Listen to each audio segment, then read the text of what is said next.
ফলে আমাদের নারী কর্মীদের গায়ে হাত দেওয়ার সাহস আর করবেন না। আল্লাহর কসম করে বলি, সমঝোতার কোনো পর্যায়ে এই ধরনের কোনো আলোচনা ইসলাম বাংলাদেশ করে নাই। আসসালামু আলাইকুম রহমতুল্লাহ। প্রিয় দেশবাসী, আপনারা জানেন যে আসন্ন ত্রয়োদশ জাতীয় সংসদ নির্বাচনে ইসলামী আন্দোলন বাংলাদেশ 258 আসনে নির্বাচন করছে। আমরা গত 20 জানুয়ারির পর থেকে আমরা প্রচারণা কার্যক্রম চালিয়ে যাচ্ছি। বিপুল উৎসাহ উদ্দীপনার মধ্য দিয়ে আমাদের নেতাকর্মীরা প্রচারণা চালাচ্ছেন এবং আলহামদুলিল্লাহ মানুষ থেকে আমরা অভূতপূর্ব সাড়া পাচ্ছি। এই নির্বাচনের প্রচারণা চালাতে গিয়ে আমরা বেশ কিছু তিক্ত অভিজ্ঞতার সম্মুখীন হয়েছি ইতিমধ্যেই। সে ধরনের কিছু অভিজ্ঞতা আপনাদের সাথে শেয়ার করার জন্য। এক নম্বর হলো যে আমাদের বিরুদ্ধে অবিরাম মিথ্যা অপপ্রচার চালাচ্ছে একটা নির্দিষ্ট গোষ্ঠী। যে মিথ্যা অপপ্রচারগুলো জনে জনে বাড়িতে বাড়িতে গিয়ে আমাদের বিরুদ্ধে ছড়িয়ে দেওয়া হচ্ছে। তেমনি কয়েকটি মিথ্যা অপপ্রচার সম্পর্কে জাতিকে সতর্ক করার জন্যই আজকে আপনাদের সামনে আসা। আপনারা জানেন লক্ষ্মীপুরে কমলগঞ্জ রামগতি আসনে ইসলামী আন্দোলন বাংলাদেশ মনোনীত প্রার্থী আল্লামা খালিদ সাইফুল্লাহ সাহেব অত্যন্ত জনপ্রিয় এবং সর্বজন শ্রদ্ধেয় একজন ব্যক্তি। সাধারণ মানুষ তার ব্যক্তি নামের উপরেই ভোট দেওয়ার সিদ্ধান্ত নিয়েছে আলহামদুলিল্লাহ।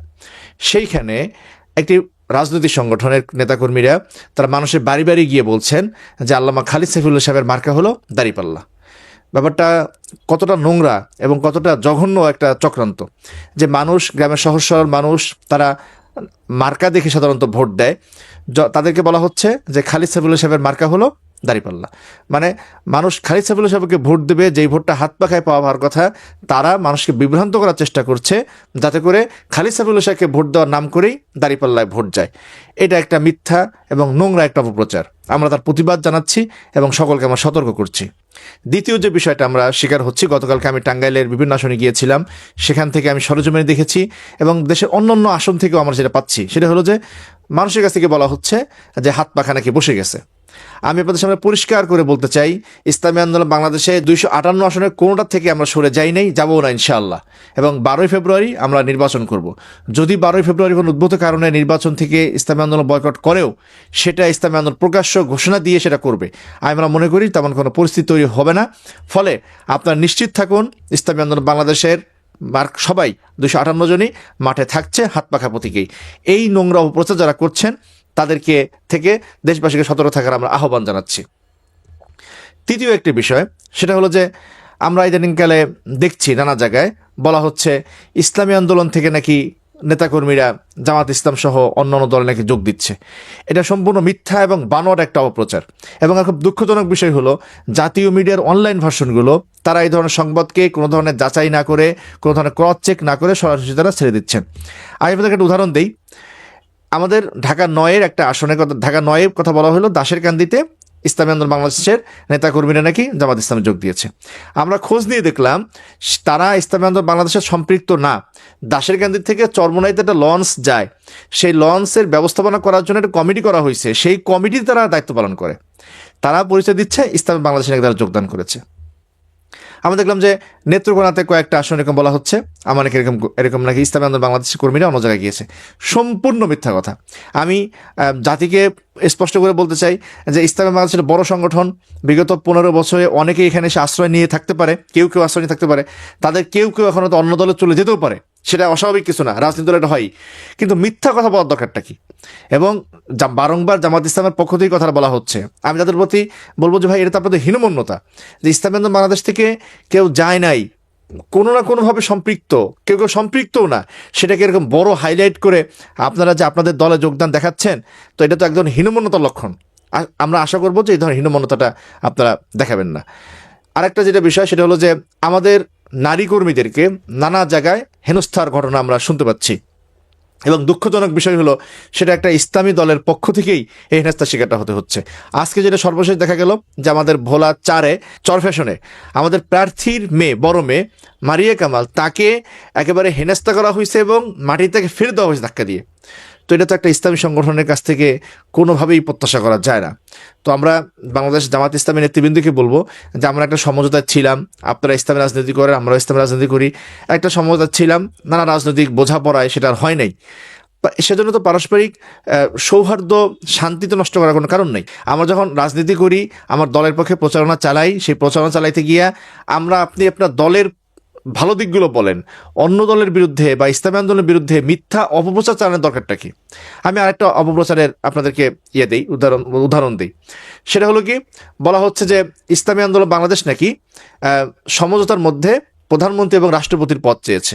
আল্লাহর কসম করে বলি, সমঝোতার কোনো পর্যায়ে এই ধরনের কোনো আলোচনা ইসলামী বাংলাদেশ করে নাই। কারণ ইসলামী বাংলাদেশের মধ্যে এক ধরনের ভিতরকার আলোচনা ছিল, যেটা যে যদি সমঝোতা হয় এবং সমঝোতা করে যদি সরকার গঠন করা হয়, ইসলামী বাংলাদেশ সেই সরকারে যাবে কি যাবে না তাই নিয়ে পর্যন্ত আলোচনা ছিল।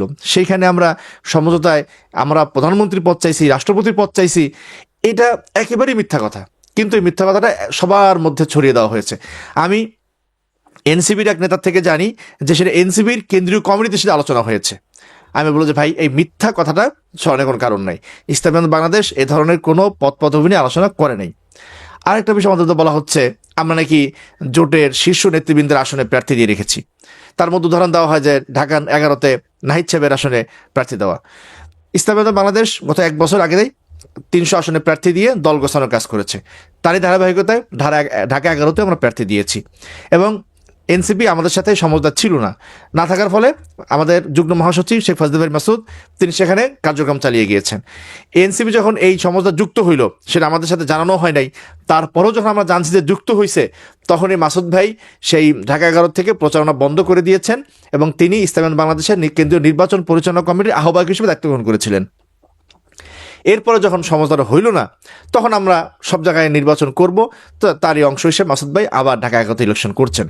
আমরা মামুনুল হক সাহেবের 2টা আসনে নির্বাচন করার কথা ছিলেন, 2টা আসন থেকে আমরা প্রার্থী সরাই নিছি। তিনি আর ঢাকা 13-তে ইলেকশন করছেন।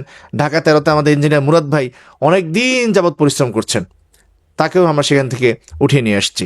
ঢাকা 15-তে ডাক্তার শফিক সাহেবের আসনে ইসলামী আন্দোলন বাংলাদেশ মনোনয়ন জমাই পর্যন্ত দেয় নাই। কারণ কি, যে তিনি একটা দলের প্রধান, তার আসলে মনোনয়ন জমাই দেয়নি। এরকম জোটের আরও শীর্ষ নেতৃবৃন্দের অনেকের আসনেই আমরা মনোনয়ন জমা দিই নাই। তারপরেও একটা মিথ্যা কথা ছড়াই দেওয়া হয়েছে, আমরা নাকি বড় বড় এই জোটের শীর্ষ নেতৃবৃন্দ আসনে আমরা নাকি প্রার্থী দিয়েছি। তো আমি যারা এই ধরনের প্রচারণা চালাচ্ছেন তাদেরকে মনে করে দেই যে কোরআনে আয়াত রয়েছে যে লানাতুল্লাহি আলাল কাযিবিন, মিথ্যাবাদীদের উপর আল্লাহর গজব পড়ুক। আমরা আদর্শ প্রচার করতে গিয়া, দিন প্রচার করতে গিয়া, দিনকে প্রতিষ্ঠা করতে গিয়া মিথ্যা কথা বলার, অবিরাম অপপ্রচার চালানোর তো কোনো আসলে মানে হয় না। আপনারা জানেন যে কিছুদিন আগে একটা মিথ্যা প্রচারণা চালানো হইলো যে চরমোনাইতে নাকি 4,000 কোটি টাকা পাওয়া গেছে। একটা মিথ্যা ভিডিও এআই দিয়ে বোধহয় বানাইছে, সেটা একেবারে মানে বট আইডি দিয়া মুহূর্তের মধ্যে ছড়াই দেওয়া হলো। এরকম মিথ্যাচারের তো কোনো অর্থ হয় না। সেজন্য যারা এদের মিথ্যাচার করছেন তাদেরকে বলবো যে দলের জন্য ইসলামের নামে দিয়ে যদি মিথ্যাচার করেন, আপনাকে পরকালে কিন্তু আল্লাহর কাছে জবাবদিহিতা করতে হবে।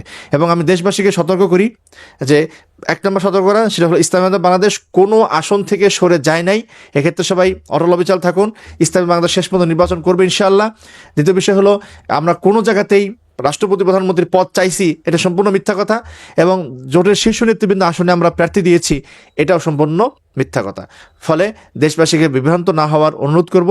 এবং আমাদের নারী কর্মীদের প্রতি কেউ কেউ যে সহিংস হচ্ছেন, তাদেরকে আমি সতর্ক করে দিতে চাই যে ইসলামের ইতিহাস রয়েছে যে আমার বোনের গায়ে, মায়ের গায়ে তাদেরকে যে হাত দেওয়া হয়, ইসলাম কিন্তু তাদেরকে সহ্য করে না। ফলে আমাদের নারী কর্মীদের গায়ে হাত দেওয়ার সাহস আর করবেন না, এটা আমরা প্রত্যাশা করি। এবং মিথ্যা অপপ্রচার থেকে বেঁচে আমরা দিনের কাজ করে যাই। আল্লাহ তাআলা সেই তৌফিক দান করুক। আমা আলাইনা ইল্লাল বালাগ।